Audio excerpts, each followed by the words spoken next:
Isang mapagpalang araw sa inyong lahat, mga kapuso. Ako po si Elsa at maligayang pagbabalik sa tinig ng pag-ibig.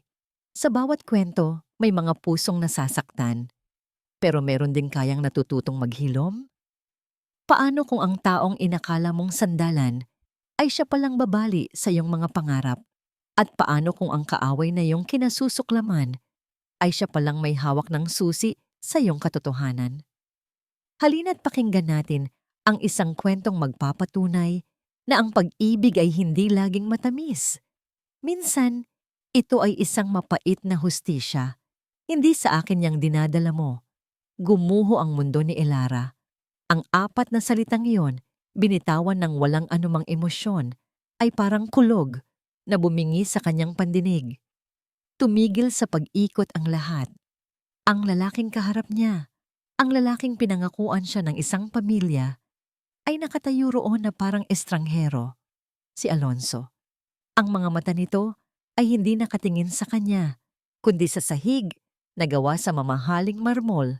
Tila ba mas may halaga pa ang refleksyon ng ilaw sa sahig kaysa sa luhang nagsisimulang mamuo sa mga mata ni Elara.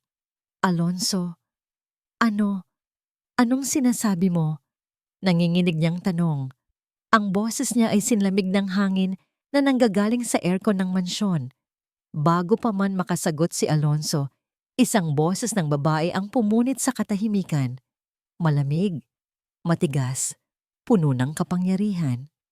Ang ibig sabihin ng anak ko, miss, ano nga bang pangalan mo, ay isa kang pagkakamali. Doon lang napansin ni Elara ang babaeng nakaupo sa isang silyang tila trono. Si Doña Remedios, ang ina ni Alonso. Nakaputing bestida ito. Perpekto ang pagkakaayos ng buhok at ang mga mata nito ay kasing talim ng kutsilyo habang sinusuri siya mula ulo hanggang paa. Walang bakas ng init, walang bahid ng awa. Pinlano mo ang lahat ng ito, hindi ba? Akala mo siguro, sa isang bata, matatali mo na ang anak ko at ang kayamanan ng pamilyang ito. Patuloy ng matandang babae, hindi man lang binabago ang tono. Hindi po totoo yan. Halos pabulong na sabi ni Elara, habang ang mga luha ay isa-isang bumagsak sa kanyang pisngi. Napatingin siyang muli kay Alonso, nagmamakaawa. Alonso, sabihin mo sa kanila. Sabihin mo ang totoo. Ang mga pangarap natin. Sa wakas ay nag-angat ng tingin si Alonso. Ngunit sa mga mata nito, wala ang pagmamahal na dati niyang nakikita. Ang naroon ay takot. Isang malalim na takot habang nakatingin ito sa sarili niyang ang ina. Elara, patawarin mo ako, sabi ni Alonso. Umiiwas ulit ng tingin. Pero, tama si Mama. Hindi pwede. Isa itong malaking gulo. Ang bawat salita ay isang sampal. Ang bawat pag-iwas ng tingin ay isang saksak sa kanyang puso.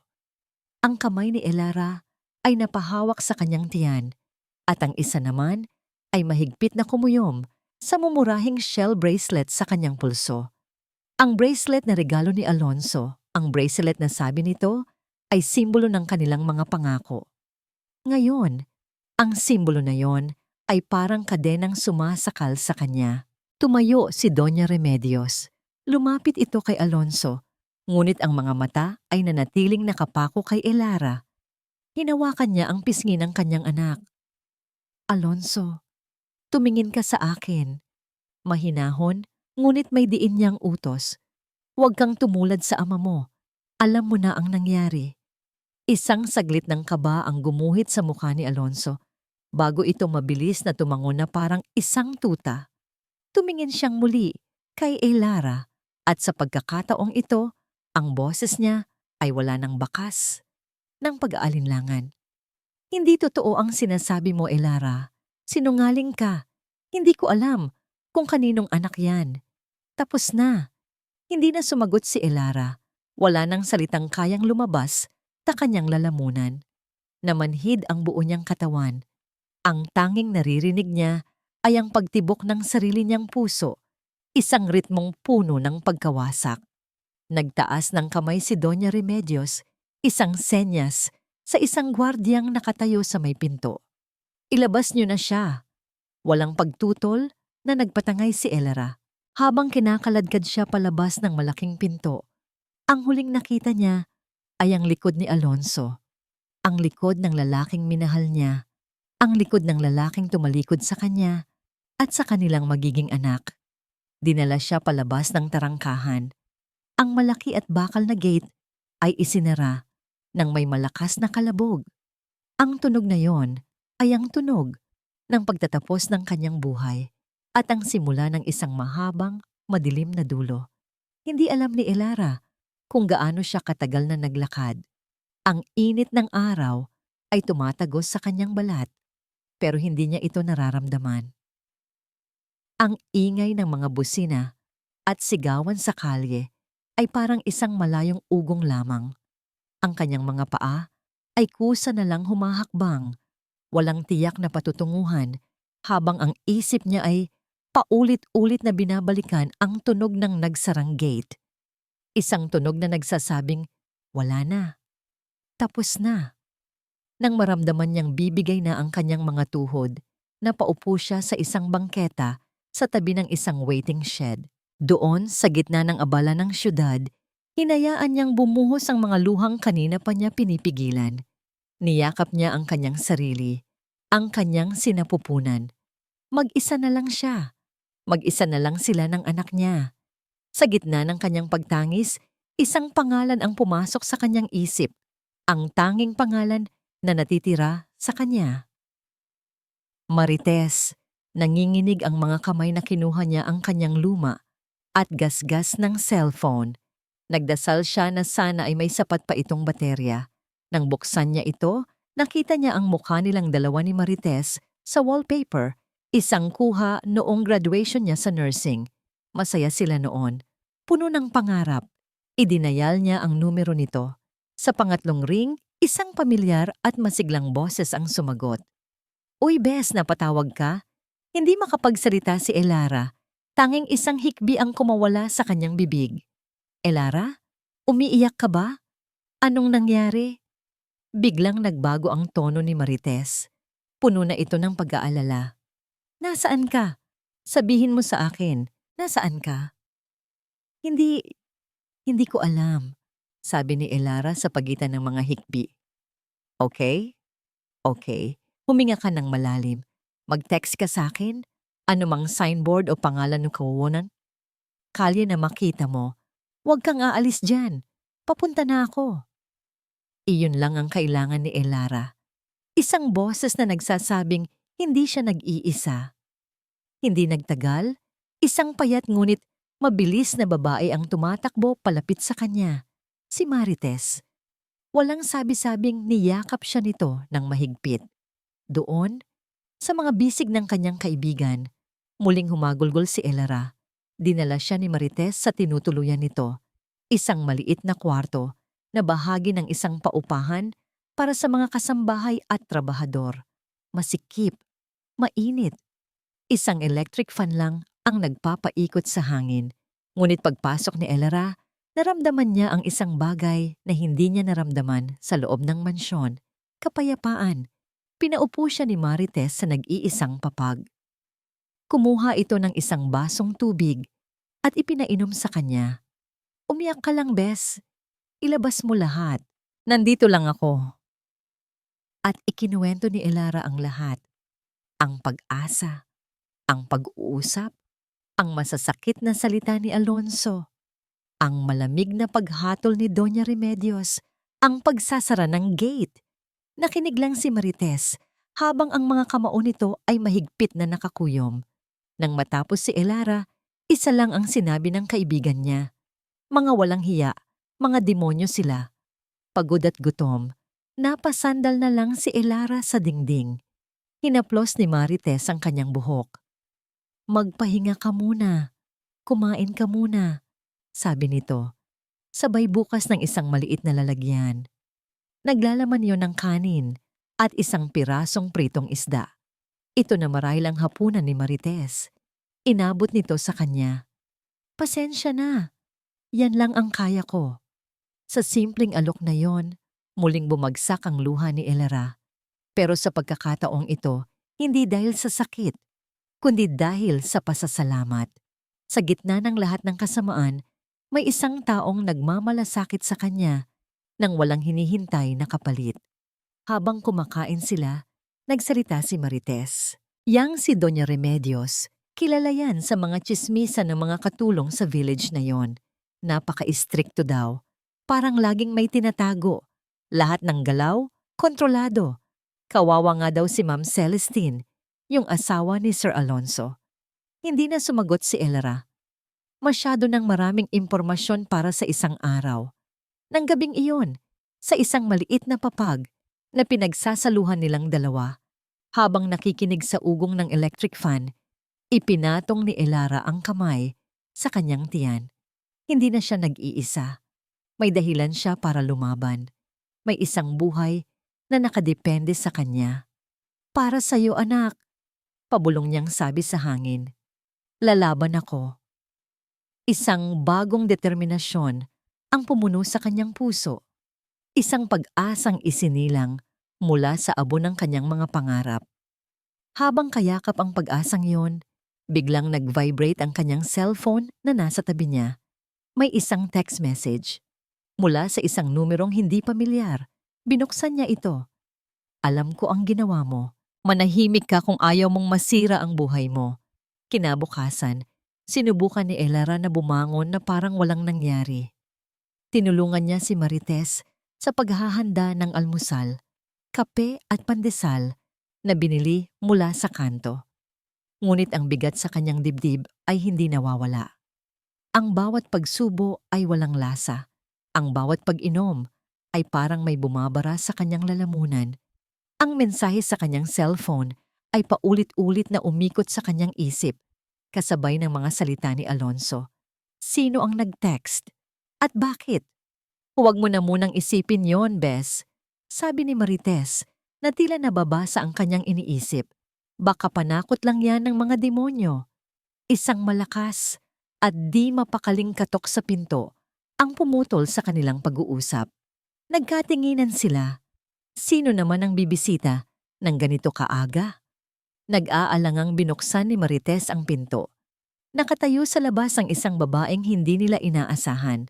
Matangkad, balingkinitan, at nakasuot ng isang simpleng pero halatang mamahaling bestida.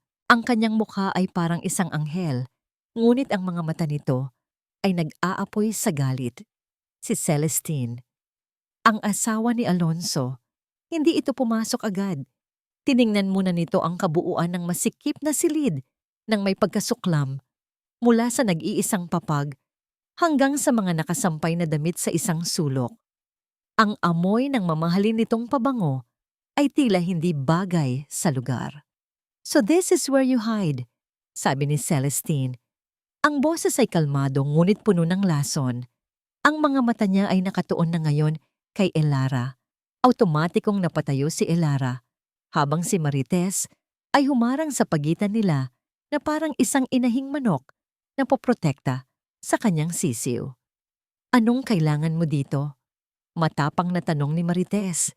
Hindi pinansin ni Celestine si Marites. Dahan-dahan itong pumasok sa loob. Ang bawat hakbang ay may bigat. Huminto ito sa harap mismo ni Elara. Ang kapal ng mukha mo, mahinang sabi ni Celestine. Sapat lang para marinig nilang tatlo. Matapos pakinabangan ang kabaitan ng pamilya namin, ito ang isusukli mo? Ahas ka. Wala po akong kasalanan. Yan lang ang kayang isagot ni Elara. Nanginginig ang boses. Walang kasalanan. Tumawa si Celestine. Isang tawang walang saya. Pinag-aral ka namin. Binigyan ng oportunidad. Nagkaroon ka ng utang na loob. Pero ano ang ginawa mo? Ginawa mong paraan yun para akitin ang asawa ko. Para sirain ang pamilya ko. Praktikal, di ba? Bawat salita ay tumatagos sa puso ni Elara. Ang kabaitang dati niyang tinitingala ay ginagamit na ngayong sandata laban sa kanya. Hindi ko po sinira ang pamilya niyo. Talaga? Lalong lumapit si Celestine. Ang mukha nila ay ilang pulgada na lang ang layo. Kahit kailan, Hindi ka magkakaroon ng pamilyang tulad ng sa akin. Hindi na sumagot si Elara. Sa halip, sa isang kilos na hindi niya pinag-isipan, dahan-dahan niyang inilagay ang isang kamay sa kanyang tiyan. Isang tahimik na sagot. Isang tahimik na pag-angkin sa pamilyang bubuuin niya. Nakita ito ni Celestine. Isang kislap ng ibang emosyon. Sakit, inggit, ang dumaan sa mga mata nito bago muling napalitan ng galit. Tila may nasabi si Elara na mas masakit pa sa anumang salita. Akala mo ba ikaw lang ang biktima niya? Bigla nitong nasabi. Halos pabulong. Nagtaka si Elara. Anong ibig ninyong sabihin? Ngunit mabilis na nagbago ang mukha ni Celestine na tila may nasabi itong hindi dapat. Umiling ito at tumalikod. Wala. Hindi mo kailangang malaman. Sabi nito habang naglalakad palabas. Bago ito tuluyang lumabas ng pinto, humarap itong muli. Lumuwas ka na. Bumalik ka sa probinsya kung saan ka man nanggaling. Huwag ka nang magpapakita pa. Kung ayaw mong pagsisihan ang araw na nakilala mo kami. At tuluyan na itong umalis. Isang mabigat na katahimikan ang bumalot sa silid. Napaupo si Elara sa papag, nanginginig ang buong katawan. Nang mahimasmasan siya, napagpasyahan niyang kailangan niya ng hangin. At kailangan nilang bumili ng pagkain para sa tanghalian. Ang kaunting perang natitira sa kanya ay nasa pitaka niya. Hinanap niya ang kanyang bag, kinuha niya ito. Binuksan? Wala. Wala ang kanyang pitaka. Kinapa niya ang kanyang bulsa. Tiningnan sa ilalim ng unan, sa ilalim ng papag. Wala talaga. Iisa lang ang natatandaan niya.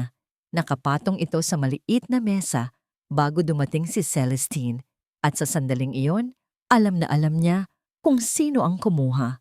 Sa biyahe pa uwi, isang ngangiting tagumpay ang sumilay sa mga labi ni Celestine. Ang eksena sa masikip na kwartong iyon ay paulit-ulit na naglalaro sa kanyang isip. Ang takot sa mga mata ni Elara. Ang kawalan nito ng kakayahang sumagot. Naramdaman niya ang isang klase ng kapangyarihan na matagal na niyang hindi nararamdaman sa loob ng sarili niyang pamamahay. Sa wakas, may nagawa siyang tama. May nagawa siyang para sa pamilya. Siguradong matutuwa si Doña Remedios. Pagpasok niya sa malaki at malamig na mansyon, nadatnan niya ang kanyang biyanan sa sala, kalmadong humihigop ng tsaa habang nagbabasa ng isang broadsheet. Tumingala ito nang maramdaman ang kanyang pagdating. Isang kilay ang bahagyang tumaas. Tapos na ang problema, deklara ni Celestine. Ang boses ay may halong pagmamalaki. Inilapag niya ang pitaka ni Elara sa ibabaw ng glass table na parang isang tropeo. Inilapag ni Doña Remedios ang kanyang tasa. Tiningnan nito ang pitaka, pagkatapos ay tumingin sa kanya. Ngunit sa halip na papuri, isang malamig na tingin ang ipinukol nito sa kanya. Ano ito? Tanong ng matanda. Ang ebidensya. Sagot ni Celestine. Naipakita ko sa babaeng iyon kung saan siya lulugar. Dahan-dahang tumayo si Doña Remedios. Hindi nito pinansin ang pitaka. Lumapit ito kay Celestine at ang bawat hakbang ay tila nagpapabigat sa hangin. Ang inutos ko ay isang babala. Celestine, hindi isang iskandalo. Sabi nito, ang boses ay mababa, ngunit may diin. Ang ginawa mo ay bastos, magulo. Paano kung may nakakita sa'yo? Paano kung gumawa siya ng eksena? Ang reputasyon ng pamilyang ito ang nakasalalay. Natigilan si Celestine. Ang pagmamalaki na naramdaman niya kanina ay unti-unting napalitan ng pagkalito at hiya. Pero, akala ko po, huwag kang mag-isip, putol ni Doña Remedios. Sumunod ka lang. Ang dumi, dapat nililinis, hindi pinaglalaruan. At para patunayan ang kanyang punto, lumakad si Doña Remedios patungo sa isang maliit na cabinet. Kumuha ito ng isang silver na sipit na karaniwang ginagamit para sa yelo. Bumalik ito sa mesa at, nang may sukdulan na pandidiri, ginamit nito ang sipit para kunin ang pitaka ni Elara. Hindi man lang nito hinawakan, dinala nito ang pitaka sa basurahan na nasa gilid ng silid at binitawan ito. Isang mahinang kalabog lang ang narinig. Naramdaman ni Celestine ang pag-init ng kanyang mga pisngi. Pakiramdam niya ay siya ang basurang itinapon, hindi ang pitaka. Sa isang iglap, naunawaan niya. Hindi siya kakampi. Isa lang siyang utusan. Isang instrumento. Katahimikan. Biglang tumunog ang telepono sa ibabaw ng isang side table. Lumakad si Doña Remedios para sagutin ito. Hello? Nakinig ito saglit. Bigla, nag-iba ang ekspresyon nito. Naging mas maingat. Tumalikod ito kay Celestine at lumakad patungo sa bintana, na tila naghahanap ng privacy. Oo, ako ito. Kamusta na dyan sa probinsya? Siguraduhin mong walang magiging problema. Ang mahalaga ay nabayaran na sila ng tama. Probinsya, bayaran, sinong binabayaran, para saan? Bago pa man makapag-isip si Celestine, ibinaba na ni Doña Remedios ang telepono at muling humarap sa kanya. Ang mukha ay kalmado na ulit na parang walang nangyari. Sakto namang bumukas ang pinto at pumasok si Alonso. Pagod ito mula sa ospital. Ngunit ang mga mata nito ay hindi man lang tumingin kay Celestine na nakatayo roon. Nilagpasan lang siya nito na parang hangin. Dumiretso si Alonso sa kanyang ina. Ma, sabi nito, ang boses ay pagod. Natanggap na ba nila ang allowance? Walang pitaka, walang pera. Ang tanging natitira kay Elara ay ang kaunting ipon na nakatago sa isang lumang medyas sa ilalim ng papag ni Marites, isang halagang inilaan sana niya para sa paghahanda sa pagdating ng kanyang anak. Ngayon, iyon na lang ang pag-asa nilang dalawa. Anong gagawin natin, Bes? Tanong ni Marites kinagabihan. Ang boses ay puno ng pag-aalala. Hindi pwedeng habang buhay kang magtago dito at kailangan mong kumain ng maayos para sa baby. Tumingin si Elara sa kawalan. Ang takot ay nandyan pa rin. Lumalamon sa kanyang puso. Pero sa ilalim ng takot, may ibang apoy na nagsisimulang mag-alab. Isang apoy na sinindihan ng galit at ng pagmamahal ng isang ina. Hindi ako magtatago, mahinang sabi ni Elara, ngunit may bigat at determinasyon sa kanyang boses. At hindi tayo magugutom. Tumingin siya kay Marites. Magaling akong magluto, di ba? Yung adobo ko, paborito ng tatay ko noon. Isang ideya ang biglang nabuo sa kanilang isipan. Isang ideyang simple, pero puno ng tapang. Lumipas ang ilang araw na puno ng pagod at pagpupursige. Ang maliit na ipon ni Elara, kasama ang konting tulong mula sa sahod ni Marites, ay napunta sa pag-aayos ng isang bakanting pwesto sa eskinita. Isang maliit na espasyo na dating tambakan ng basura.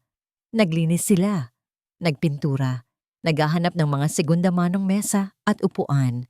Si Marites ang naging tagahanap ng murang bilihin sa palengke habang si Elara ang naging kusinera. Sa isang pirasong plywood, isinulat ni Elara ang pangalan ng kanilang munting negosyo. Simple lang, isang salita. Pag-asa. Ang Karinderya Pag-asa. Sa unang araw, ang amoy ng bagong lutong adobo at sinangag ay kumalat sa buong eskinita. Ang mga kapitbahay, mga tricycle driver, labandera, mga construction worker ay isa-isang nagsilapitan na usisa sa bagong kainan. Naging abala si Elara. Sa pagitan ng paghahain ng pagkain at paghuhugas ng plato, nawala sa isip niya ang mansyon, ang masasakit na salita, ang banta. Ang tanging mahalaga ay ang ngiti ng mga customer na nasasarapan sa kanyang luto at ang tunog ng mga baryang pumapasok sa kanilang maliit na kaha. Isang araw, isang matandang ale na nagngangalang Aling Nena ang lumapit sa kanya. Inabutan siya nito ng isang maliit na tali ng dahon ng tanglad mula sa sarili nitong taniman. Iha, isama mo to sa mga luto mo, nakangiting sabi ng matanda. Pampaswerte. Naluha si Elara sa simpleng kabaitan na yon. Dito, Sa gitna ng kahirapan, natagpuan niya ang komunidad na hindi niya kailanman naramdaman sa mundo ng mayayaman. May isa siyang naging regular na customer, isang matandang tricycle driver na kilala sa lugar bilang si Mang Cardo. Lagi itong tahimik na kumakain sa isang sulok. Ngunit napapansin ni Elara na madalas itong nakatitig sa kanya na para bang may sinusubukang alalahanin. Isang hapon, habang nag-abot ito ng bayad, bigla itong nagtanong, "Iha, pasensya na sa tanong ko," sabi nito sa mahinang boses. "Taga Laguna ka ba?" Natigilan si Elara. "Hindi po. Bakit po?" Umiling lang ang matanda at ngumiti. "Wala naman. May naalala lang ako." At umalis na ito. Hindi na yun inisip pa ni Elara.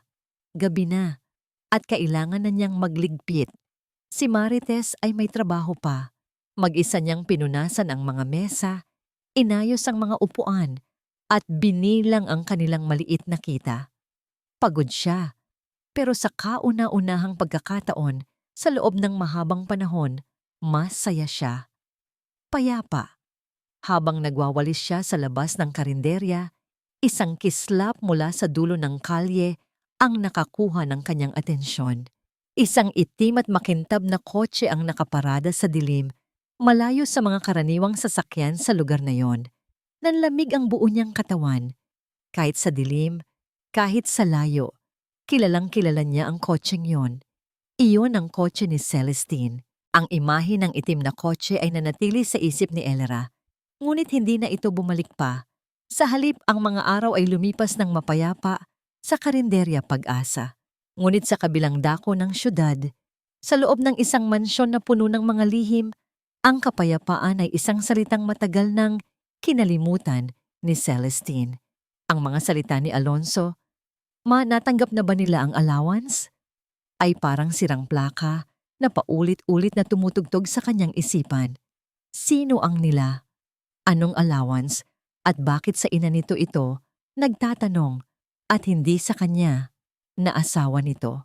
Pakiramdam niya ay isa siyang estranghero sa sarili niyang pamamahay. Ang bawat kilos ni Doña Remedios, bawat pag-uusap nito sa telepono ay tila may itinatagong kahulugan. Nagsimula siyang magmasid, maging isang anino sa sariling bahay. Isang umaga, habang pababa siya ng hagdanan, narinig niya ang tunog ng nabasag na babasagin mula sa kusina. Sinundan ng matigas na boses ni Doña Remedios. "Ilang taon ka nang nagsisilbi dito, Feli? Hanggang ngayon, tatanga-tanga ka pa rin." Sumilip si Celestine mula sa may pintuan. Nakita niya si Aling Feli, ang pinakamatagal na kasambahay sa mansyon, na nanginginig habang pinupulot ang mga bubog ng isang mamahaling platito. "Papasensya na po, senyora." Halos pabulong na sabi ng matanda. "Ang pasensya ko ay hindi gamot sa katangahan mo. Isang buwang sahod ang ibabawas ko sa'yo." Malamig na sabi ni Doña Remedios, bago tumalikod na parang walang nangyari.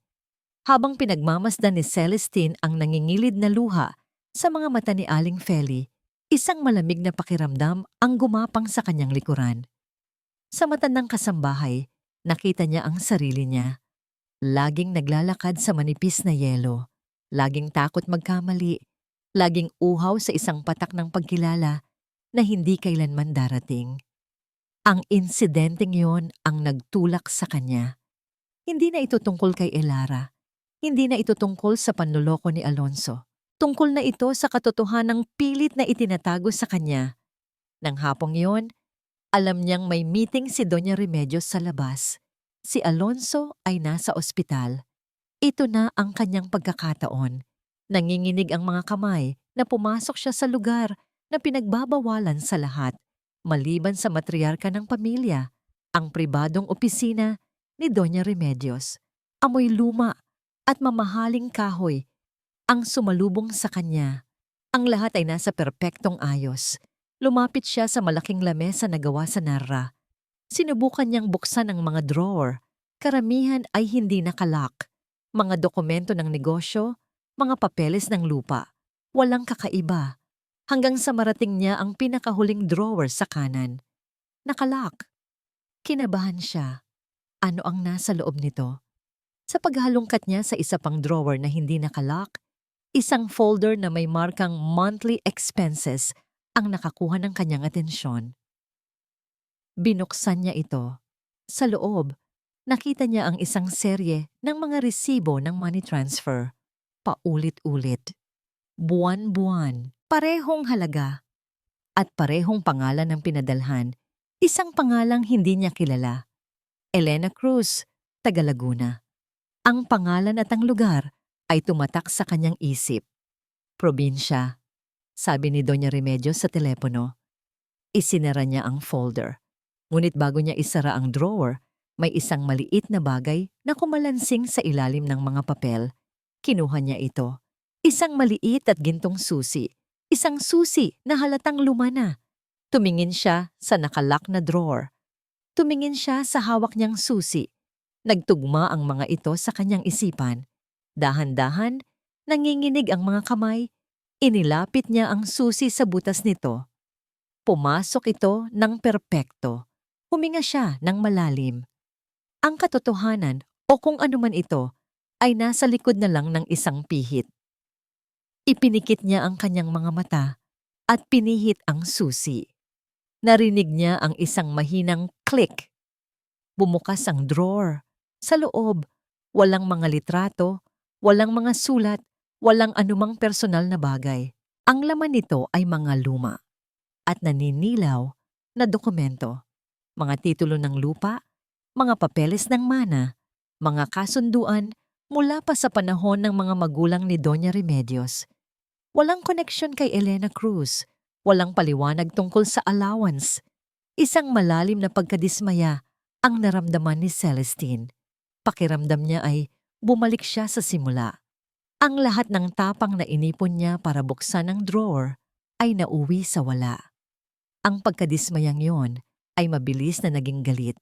At ang galit na yon ay may iisang target, si Elara. Kung hindi dahil sa babaeng iyon, hindi sana nagkakagulo ang buhay niya. Kung hindi dahil sa kanya, hindi sana siya nagkakaroon ng mga tanong na hindi niya masagot. Kinuha niya ang susi ng kanyang kotse. Sa pagkakataong ito, hindi na siya mag-iisip. Hindi na siya magmamasid. Kakausapin niya ang babaeng iyon. Tatapusin niya ang gulong ito. Ang biyahe patungo sa eskinita ay parang pagpasok sa ibang mundo. Ang maluluwag na kalsada ay naging masisikip na daan. Ang mga mansyon ay napalitan ng mga dikit-dikit na bahay. Huminto siya sa dulo ng kalye, sa parehong lugar kung saan siya nagmasid noon. Bumaba siya ng kotse. Ang bawat hakbang niya sa baku-bakong semento ay puno ng determinasyon. Nakita niya ang karinderya. At sa loob, nakita niya si Elara. Ngunit ang Elara na nakita niya ay iba sa babaeng inaasahan niyang dadatnan. Nakatalikod si Elara sa kanya, pero kitang-kita ni Celestine ang pagod sa mga balikat nito. Sa isang braso, karga nito ang isang maliit na sanggol na walang tigil sa pag-iyak. Ang isa naman niyang kamay ay abala sa pagpupunas ng mga mesa. May mga customer na naghihintay. May isang kaldero ng ulam na kailangan niyang asikasuhin. May isang tumpok ng hugasing plato na nag-aabang sa lababo. Isang eksena ng kaguluhan, isang eksena ng kahirapan, na wala lahat ng masasakit na salitang inihanda ni Celestine. Natunaw ang galit na nag-aalab sa kanyang dibdib. Sa halip, isang kakaibang pakiramdam ang pumalit. Dahan-dahan siyang pumasok at umupo sa isang bakanteng mesa sa sulok. Hindi siya napansin ni Elara. Masyado itong abala sa pagpapatigil sa kanyang anak. Shh! Tahan na, anak. Tahan na. Naririnig ni Celestine na bulong ni Elara. Ang boses ay pagod na pagod pero puno ng lambing. Walang nangyari. Lalong lumakas ang iyak ng sanggol. At doon, sa gitna ng ingay ng iskinita at pagiyak ng bata, nagsimulang kumanta si Elara. Isang simpleng oyayi. Isang kantang pampatulog. Ang boses niya ay hindi perpekto. May panginginig dahil sa pagod, pero puno ito ng pagmamahal. Unti-unti, humina ang yak ng sanggol. Hanggang sa tuluyan itong tumahimik, ang ulo ay sumandal sa dibdib ng kanyang ina. Napanood ni Celestine ang lahat, ang bawat sandali. At sa panonood niya, isang kilos ang hindi niya namalayan. Dinala niya ang kanyang palad sa sarili niyang tiyan. Walang laman. Malamig. Sa sulok ng karinderya, napansin ni Mang Cardo, ang matandang tricycle driver, ang pagdating ni Celestine. Hindi ito tumingin kay Elara, kundi kay Marites na abala sa pagkuha ng order. Marites, mahinang tawag nito. Tumango ito nang bahagya sa direksyon ni Celestine. Kamukha niya ang ale sa lumang litrato. Hindi ito narinig ni Celestine. Masyado siyang abala sa sarili niyang mundo ng katahimikan at sakit. Tumayo siya. Hindi niya alam kung bakit, pero kailangan na niyang umalis. Naglakad siya papalapit sa counter kung nasaan si Elara, na ngayon ay maingat na inilalagay ang natutulog na sanggol sa isang duyan na gawa sa kumot. Nag-angat ng tingin si Elara at nagulat nang makita kung sino ang nasa harap niya. Walang nagsalita. Isang mahabang katahimikan ang namagitan sa kanila. Kumuha ng pera si Celestine mula sa kanyang wallet. Isang bughaw na papel, 1,000 piso. Inilapag niya ito sa mesa. Hindi para magbayad, hindi para mang-insulto. Hindi niya rin alam kung para saan. Pagkatapos ay tumalikod na siya at naglakad paalis. Walang sinabing kahit isang salita. Iniwan si Elara at Marites na nakatingin sa perang nakapatong sa mesa. Mas naguguluhan pa kaysa dati. Nakatitig lang sina Elara at Marites sa 1,000 pisong papel na naiwan sa mesa. Hindi galit ang nararamdaman nila, kundi isang malalim na pagtataka. Ano ang drama yon? Unang nagsalita si Marites. Pagkatapos kang laitin, biglang mag-iiwan ng ganyan kalaking pera? Baliw ba siya? Hindi makasagot si Elara. Ang eksena ay napakabilis at napakakaiba. Ang sakit sa mga mata ni Celestine. Iyon ang hindi niya malimutan. Pasensya na kayo kung nakikialam ako. Isang mahinang boses ang nagsalita mula sa kanilang likuran. Napalingon sila. Si Mang Cardo. Nakatayo ito, hindi pa umaalis. Ang mukha ay puno ng pag-aalala. Pero yung babae kanina, pamilyar siya, sabi ng matanda. At yung mga kinikilos niya, yung tingin niya sa bata, may naalala ako. Naupo si Mang Cardo sa isang bangko at sa unang pagkakataon, nagkwento ito. Maraming taon na ang nakalipas. Simula niya siyang tandi, bago pa ako mag-tricycle, driver ako ng isang mayamang pamilya sa probinsya. Ang pamilya Cruz. May 2 silang anak na babae. Si Remedios ang bunso at si Elena ang panganay. Natigilan ang 2, Remedios. Si Remedios ambisyosa yan. Laging gustong makuha ang papuri ng mga magulang nila. Pero si Elena, mas simple, mas malambing. Patuloy ni Mang Cardo. Magkasundo ang 2 yan noon. Laging magkasama hanggang sa isang araw. Nagbago ang lahat. Huminga ng malalim ang matanda. Nagkamali si Elena. Nabuntis siya ng isang lalaking hindi katanggap-tanggap sa pamilya nila. Itinago niya ito, pero nalaman din ng mga magulang nila.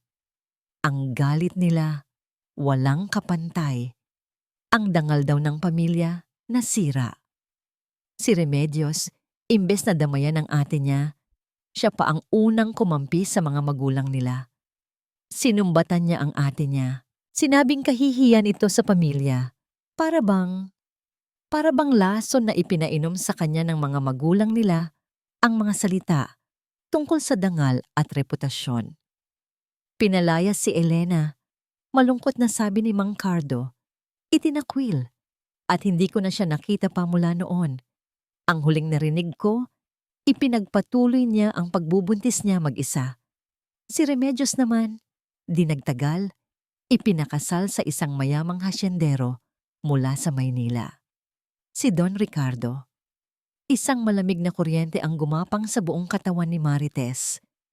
Ang mga piraso ng palaisipan ay nagsimulang magkabit-kabit sa kanyang isipan. Mang Cardo? Tanong ni Marites, nanginginig ang boses. Ano po ang buong pangalan ni Ate Elena? Tumingin ang matanda sa malayo na para bang inaalala ang isang pangalang matagal nang ibinaon sa limot. Elena, Elena Cruz. Tumama ang lahat. Bes! Bulong ni Marites kay Elara. Nanlalaki ang mga mata. Si Doña Remedios at si Elena Cruz. Magkapatid sila. Ang ibig sabihin, ang babaeng tinutulungan ni Doña Remedios buwan-buwan ay ang kapatid na itinakwil niya. Ang kapatid na nagkaroon ng anak sa pagkakasala. Isang kasalanang katulad ng kasalanan ni Elara. Ang sukdulang pagpapakatuta. Anak! Sabi ni Elara na tila hinahabol ang hininga. Nasaan ang anak ni Elena? Umiling si Mang Cardo. Walang nakakaalam. Iyon ang pinakamalaking sikreto ng pamilya. Hindi na nakapaghintay si Marites. Ang galit sa harap ng ganitong klaseng inhustisya ay umapaw sa kanyang dibdib. Kailangan nilang malaman ang buong katotohanan. Kailangan nilang ipamukha ito kay Elara. Bes, dito ka lang. Babalik ako. Sigaw niya at kumaripas ng takbo palabas ng karinderya. Patungo sa kung saan, hindi niya alam. Basta't kailangan niyang isigaw ang katotohanan. Samantala, sa loob ng kanyang kotse, nakaupo si Celestine, hawak ang cellphone. Ang pangalang Elena Cruz ay hindi na mawala sa isip niya. Pagkatapos ng walang nalamang paghahalungkat, ginawa niya ang isang bagay na dapat ay matagal na niyang ginawa. Tumawag siya sa isang private investigator at ngayon, tumatawag ito pabalik. Hello? Sagot niya, kinakabahan. Ma'am Celestine? Sabi ng boses sa kabilang linya. May resulta na po ako sa paunang investigasyon ko. Tama po kayo. Si Elena Cruz ay kapatid ni Doña Remedios na pinalayas noon at buwan-buwan nga po siyang pinapadalhan ng pera. Bakit? Tanong ni Celestine. Para saan ang pera? Pambayad po sa kanyang pananahimik, ma'am. Sagot ng investigador. Pananahimik tungkol saan? Narinig ni Celestine ang pagbuntong hininga ng investigador sa kabilang linya na tila nag-aalangang sabihin ang susunod. May isa pa po kayong hindi alam, ma'am. Ano yon? Giit ni Celestine. Si Alonso. Hindi po siya tunay na anak ni Don Ricardo. Ang katahimikan sa loob ng kotse ni Celestine ay mas malakas pa sa pinakamaingay na sigaw. Ang mga salita ng investigador ay umalingaw-ngaw sa kanyang tainga. Si Alonso. Hindi po siya tunay na anak ni Don Ricardo. Biglang nagkaroon ng kahulugan ng lahat. Ang pagtrato ni Don Ricardo kay Alonso noon, laging may distansya, laging malamig. Ang labis na pagiging protective ni Doña Remedios sa kanyang nag-iisang anak. Ang mga salitang sinabi nito noong araw na yon, huwag kang tumulad sa ama mo. Hindi si Don Ricardo ang tinutukoy nito. Ang anak ni Elena, si Alonso ay ang anak ni Elena. Ang bunga ng kasalanang naging dahilan ng pagkasira ng pamilya nila. Ang kahihiyang itinago ni Doña Remedios sa pamamagitan ng pag-aangkin dito bilang sarili niyang anak. Marahil para makuha ang buong mana ng pamilya Cruz at para makasal sa isang mayamang tulad ni Don Ricardo. Isang kasinungalingan. Ang buong buhay niya, ang buong pagsasama nila ni Alonso, ay itinayo sa pundasyon ng isang napakalaking kasinungalingan. Hindi na siya umuwi sa mansyon. Hindi niya kayang harapin ang mga taong nanloko sa kanya. Nagmaneho siya ng walang direksyon hanggang sa bumalik siya sa lugar kung saan nagsimula ang lahat ng pagdududa niya. Ang eskinita, ang karinderya Pag-asa, gabi na. Sarado na ang karinderya. Ngunit may ilaw pa sa loob. Bumaba siya ng kotse. Sa pagkakataong ito, hindi galit ang dala niya. Hindi pagmamataas. Dala niya ang bigat ng isang katotohanang kayang wasakin ang lahat. Kumatok siya sa nakasarang pinto. Sa loob, kagagaling lang ni Elara sa pagpapatulog sa kanyang anak. Si Marites ay nakaupo sa tapat niya. Gulong-gulo pa rin matapos ikwento ang nalaman mula kay Mang Cardo. Hindi ko matanggap, Bes, sabi ni Marites. Ang kapal ng mukha niya na itakwil ka dahil nabuntis ka. Yun pala, ang buong buhay niya ay nakasalalay sa pagtatago ng parehong kasalanan. Ang pagkatok sa pinto ang pumutol sa kanila. Nagkatinginan sila, puno ng kaba. Binuksan ni Elara ang pinto at muli, kaharap niya si Celestine. Ngunit ang Celestine na ito ay iba. Wala na ang nag-aapoy na mga mata. Ang naroon ay isang malamig na determinasyon. Kailangan nating mag-usap, sabi ni Celestine. Ang boses ay patag. Wala na tayong dapat pag-usapan, sagot ni Elara. Akmang isasara ang pinto. Tungkol kay Doña Remedios, sabi ni Celestine, at ang pangalang iyon ay pumigil kay Elara. Pinapasok niya ito. Umupo si Celestine sa isa sa mga upuang kahoy. Tumingin siya kay Elara, mata sa mata. Alam ko na ang lahat. Simula ni Celestine, tungkol kay Elena Cruz at tungkol sa tunay na pagkatao ni Alonso. Nanlaki ang mga mata ni Elara at Marites. Paano niya nalaman? Gusto niyang sirain ang buhay mo, Elara. Patuloy ni Celestine. Gagawin niya ang lahat para mapanatili ang kanyang mga sikreto. Gagamitin niya ang lahat ng pera at kapangyarihan niya para patahimikin ka at ang anak mo. Naramdaman ni Elara ang pag-akyat ng takot sa kanyang lalamunan. Kaya narito ako, sabi ni Celestine, para mag-alok ng isang kasunduan. Tulungan mo ako. Tulungan mo akong ibagsak siya. Tumawa si Marites ng mapakla. Teka. Bakit ka naman namin tutulungan? Matapos mo kaming laitin at pagnakawan? Dahil pare-pareho tayong biktima niya. Mariing sagot ni Celestine. Tumingin siya kay Elara. Ginawa kanyang kabit.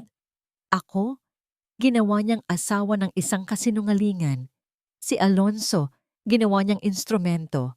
At si Elena, ginawa niyang multo ng nakaraan. May punto siya. Isang nakakatakot na punto. Ngunit ang tiwala ay isang bagay na matagal nang nawala. Ayoko, matigas na sabi ni Elara. Napahawak siya sa kanyang dibdib. Masyado na siyang makapangyarihan. Ayokong madamay ang anak ko. Gusto ko lang ng tahimik na buhay para sa anak ko. Tumayo si Celestine. Ang muka ay nagpapakita ng pagkadismaya. Hindi kanya bibigyan ng kapayapaan. Alam ko. Aalis kami, giit ni Elara. Pupunta kami sa malayo kung saan hindi niya kami mahahanap. At paano mo gagawin yun? Tanong ni Celestine. Habang buhay kang magtatago? Habang buhay kang matatakot? Ganyan ba ang buhay na gusto mong ibigay sa anak mo? Hindi nakasagot si Elara. Nakita ni Celestine ang pag-aalinlangan sa mga mata ni Elara. Huminga siya ng malalim. Oras na para sa kanyang huling baraha.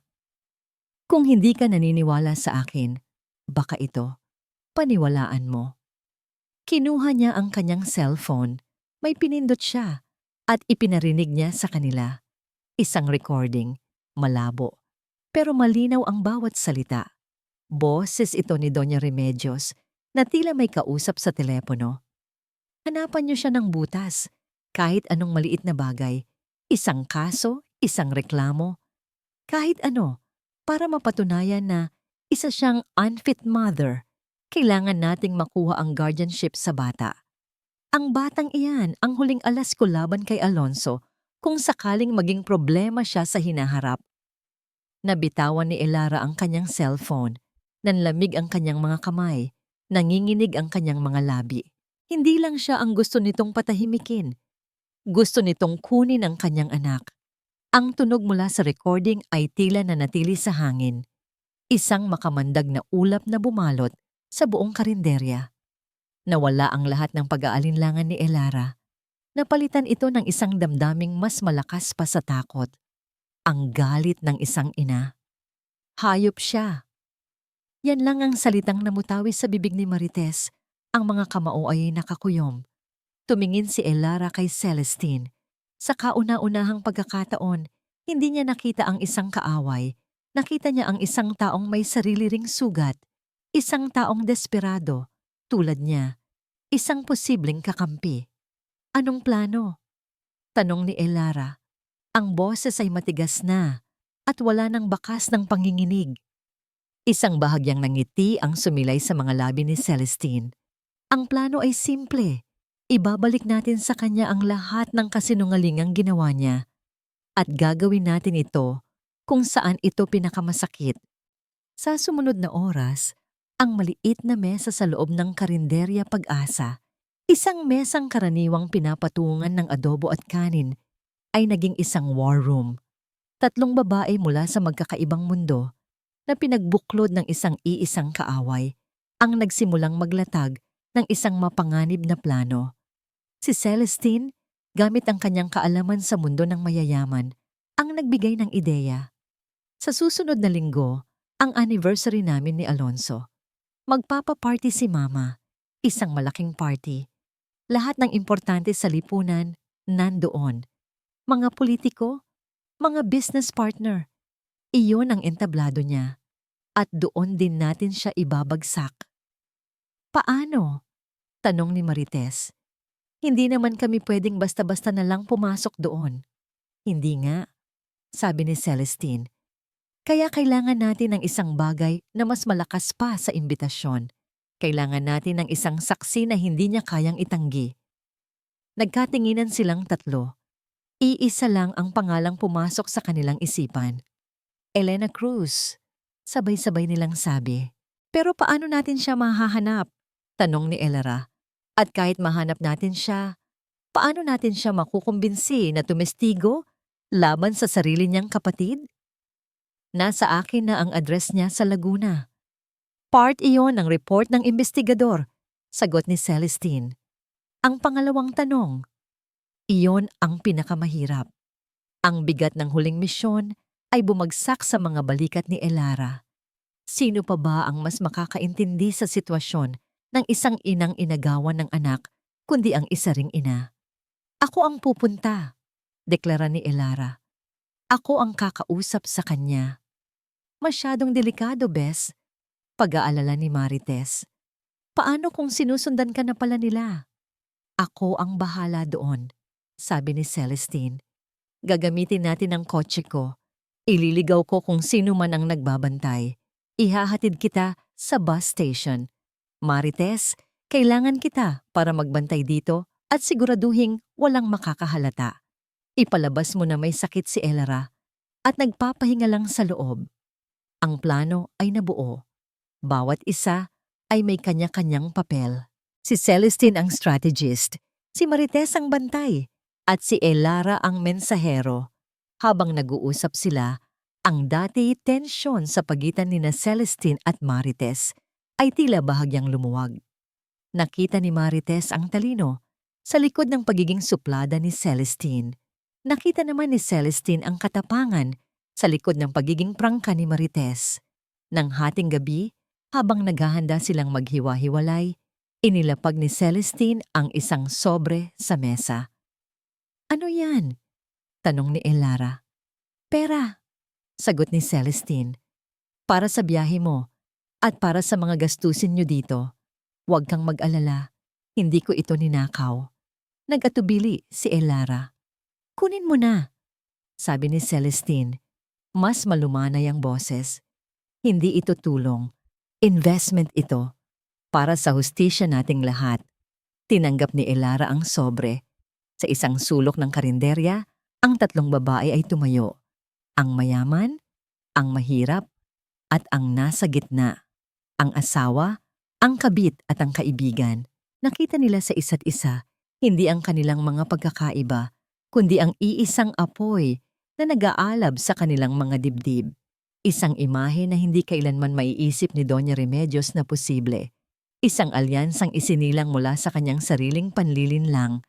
Nang gabing iyon, bago umalis, binigyan ni Celestine si Elara ng isang maliit na burner phone. Gamitin mo ito. Itapon mo pagkatapos. Tumawag ka lang kung nasa Laguna ka na. Tumango si Elara. Elara, muling tawag ni Celestine bago ito sumakay sa kotse. Ingat ka. Iyon ang unang pagkakataon na narinig ni Elara ang tunay na pag-aalala sa boses nito. Ang biyahe ni Elara patungong Laguna ay puno ng kaba. Bawat kilometrong nilalakbay ng bus palayo sa Maynila ay 1 kilometrong papalapit sa isang katotohanang hindi niya alam kung paano haharapin. Paano niya sasabihin sa isang ina ang tungkol sa anak na inagaw dito? At paano niya hihilingin sa inang yun na isugal ang katahimikan nito para sa isang laban na hindi naman nito sinimulan?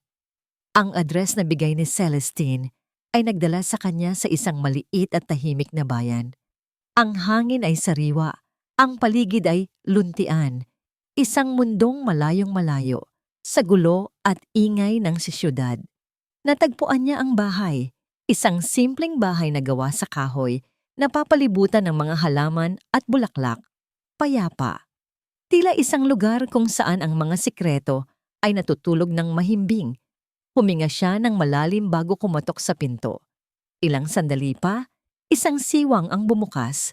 Isang babaeng may edad na, may mga puting hibla na sa kanyang buhok at mga guhit ng kalungkutan sa kanyang mga mata, ang sumilip. "Sino po sila?" tanong nito. Ang boses ay mahina at maingat. "Ako po si Elara," nanginginig niyang sabi. "Pinapunta po ako dito dahil sa kapatid ninyo, si Remedios." Sa pagbanggit ng pangalang iyon, isang mabilis na takot ang gumuhit sa mukha ng babae. Akma na sana nitong isasara ang pinto, ngunit pinigilan ito ni Elara. "Parang awa niyo na po, Aling Elena," sabi ni Elara, ginamit ang pangalang alam niya. "Kailangan ko po kayong makausap. Tungkol po ito sa anak ninyo." Natigilan si Elena.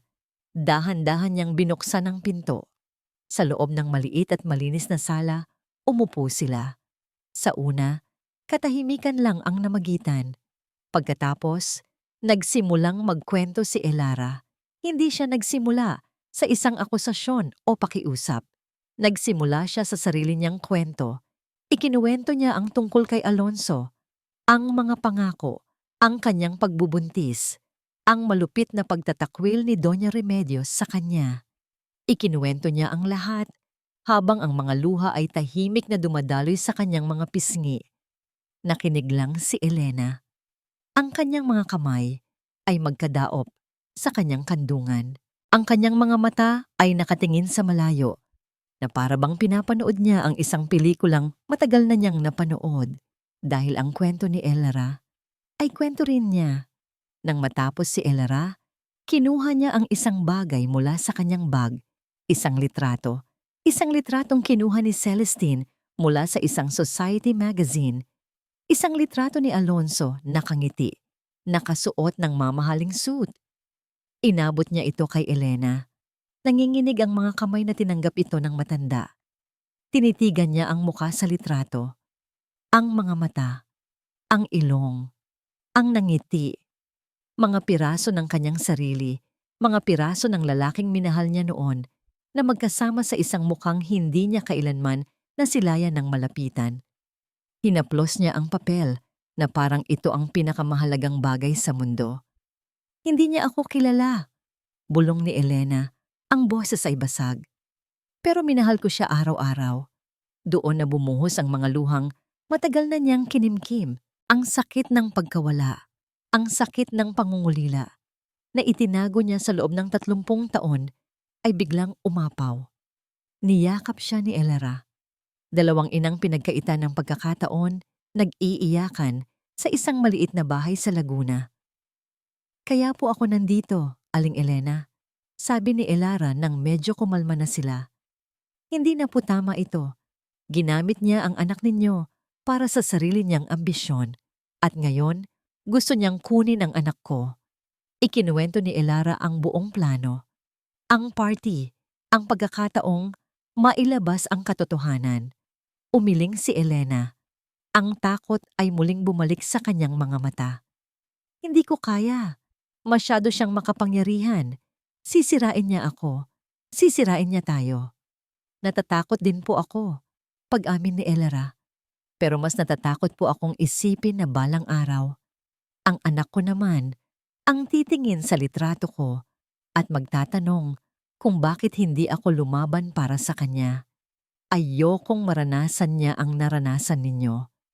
Ang mga salitang yon ay tumagos sa puso ni Elena. Tumingin siya sa litrato ni Alonso. Pagkatapos ay tumingin siya sa mga mata ni Elara. Mga matang puno ng takot, pero mas puno ng tapang. Sa mga mata ni Elara, nakita ni Elena ang sarili niya noong kabataan niya.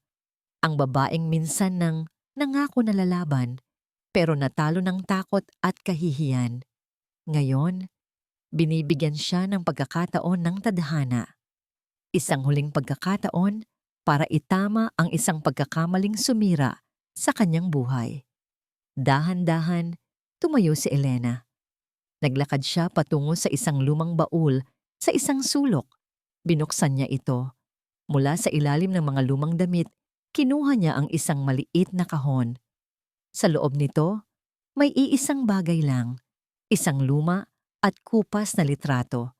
Isang litrato niya noong dalaga pa siya. At sa tabi niya, isang lalaki. Ang ama ni Alonso.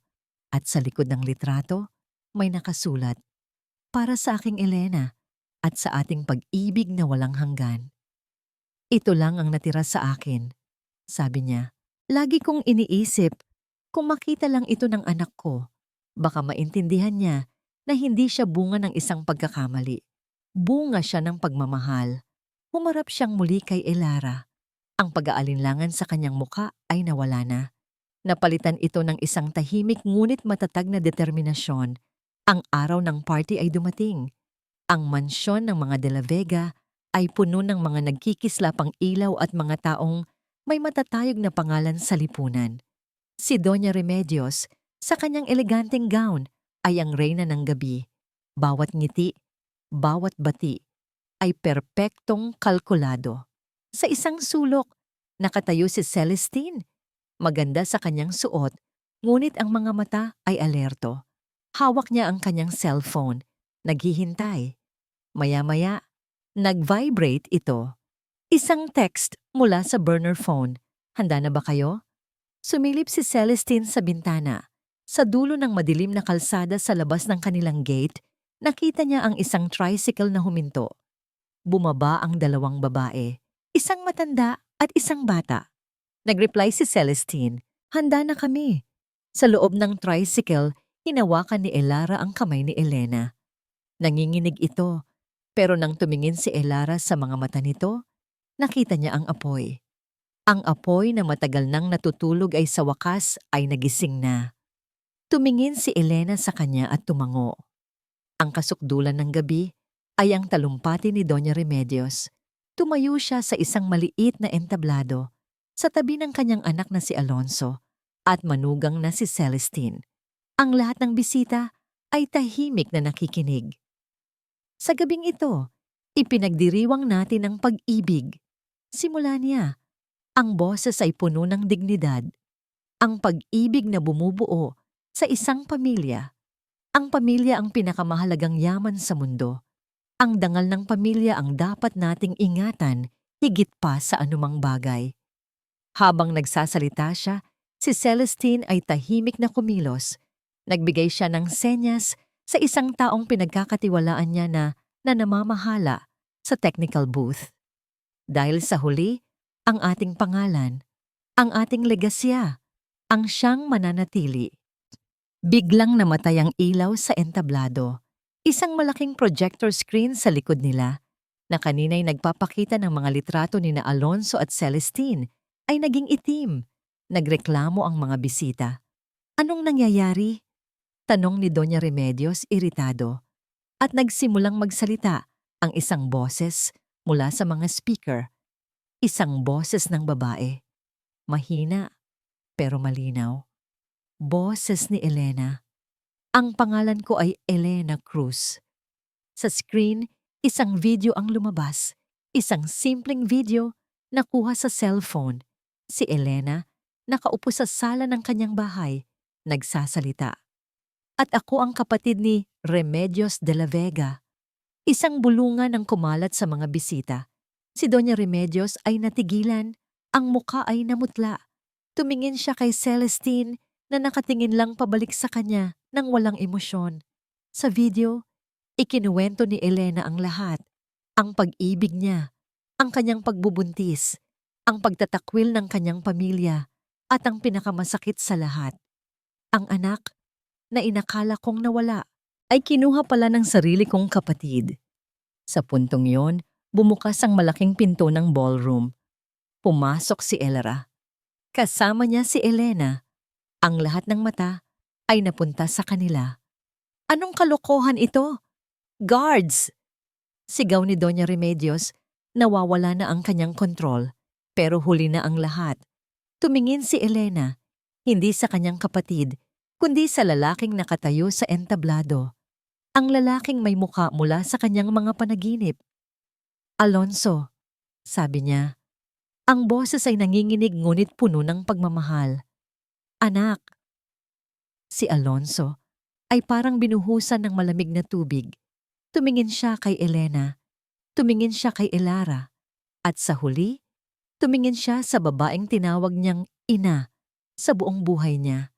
Nakita niya ang takot at galit sa mga mata ni Doña Remedios at sa isang iglap, naintindihan niya. Lahat ng malamig na pakikitungo, lahat ng pressure, lahat ng sikreto, ito ang dahilan.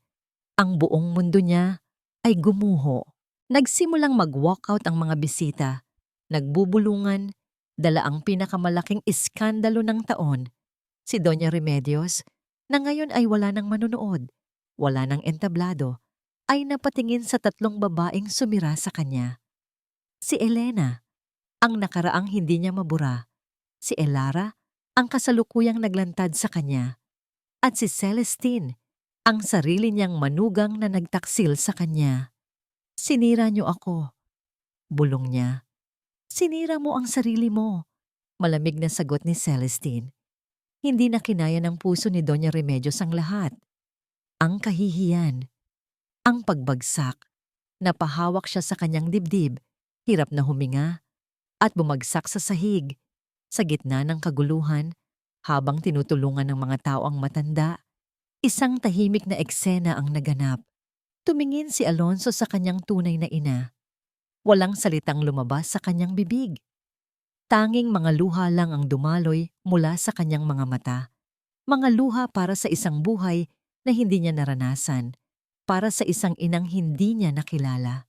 Lumipas ang 3 taon. Ang Karinderya Pag-asa ay hindi na isang maliit na pwesto sa eskinita. Isa na itong malinis at maaliwalas na kainan, laging puno ng mga parokyano na sabik sa adobo ni Elara. Ang dating plywood na karatula ay napalitan na ng isang disenteng signboard, ngunit ang pangalan ay nanatili. Pag-asa. Sa isang sulok, isang batang lalaki na may mga matang tulad ng sa kanyang ina, ang masayang nagdodrawing habang kumakain ng pansit. Siya si Miguel, ang araw at buwan sa mundo ni Elara. Isang pamilyar na kotse ang huminto sa tapat. Bumaba mula rito ang isang babaeng nakasuot ng simpleng puting blusa at maong. Ang dating bakas ng pait sa kanyang mga mata ay napalitan na ng isang kalmadong kapanatagan. Tita Celestine! Masayang bati ni Miguel at tumakbo para salubungin ito. Ngumiti si Celestine, isang ngangiting totoo at walang bigat. Yumuko siya para yakapin ang bata. Hello, Miggy. May pasalubong ako sa'yo. Lumapit si Elara, pinupunasan ang kamay sa kanyang apron. Isang ngiti rin ang nasa kanyang mga labi. Napadaan ka? May meeting lang ako sa malapit para sa foundation, sagot ni Celestine habang iginagaya siya ni Elara sa isang mesa. Kinumusta ko na kayo? Ang Celestine de la Vega Foundation na tinayo ni Celestine matapos ang diborsyo nila ni Alonso ay tumutulong na ngayon sa mga single mother na gustong magsimula ng sarili nilang maliliit na negosyo. Ito ang naging bagong buhay niya, ang kanyang bagong pag-asa. Kamusta na? Sila? Tanong ni Elara, isang tanong na may pag-iingat, ngunit wala ng bahid ng galit. Huminga ng malalim si Celestine. Si Alonso, masaya na sa probinsya. Tinutulungan niya si Aling Elena sa maliit nilang bukid. Nag-uusap na sila. Dahan-dahan, pero nagkakaunawaan na sila. Si Doña Remedios, inaalagaan pa rin siya ni Alonso. Mahina na siya mula noong atake sa puso. Ang dating apoy, sa mga mata niya, abo na lang. Sabi ni Celestine, hindi na siya ang reyna ng mansyon. Isa na lang siyang matandang nabubuhay sa anino ng mga kasalanan niya. Iyon na siguro ang habambuhay niyang sentensya. Isang katahimikan ang namagitan sa kanila. Hindi ito isang awkward na katahimikan, kundi isang katahimikang puno ng pag-unawa. Tumayo si Miguel at lumapit kay Celestine.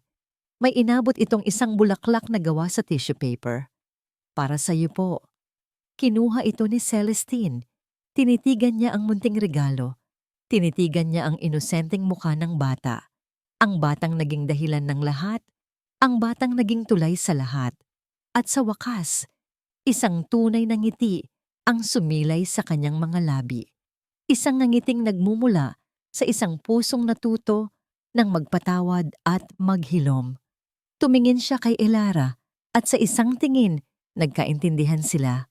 Wala nang kailangang sabihin pa. Natagpuan na nila ang kanilang kapayapaan, hindi sa paghihiganti, kundi sa pagpapatawad. Pagpapatawad sa iba, at higit sa lahat, pagpapatawad sa kanilang mga sarili. Sapagkat dito sa tinig ng pag-ibig, natutunan natin na ang pinakamadilim na gabi ay maaring magluwal ng pinakamaliwanag na umaga. Ang pinakamalalim na sugat ay maaring pagmulan ng pinakamatibay na lakas. At ang pamilya ay hindi laging matatagpuan sa dugo, kundi sa mga pusong handang manatili sa tabi mo kahit pag gumuho na ang buong mundo.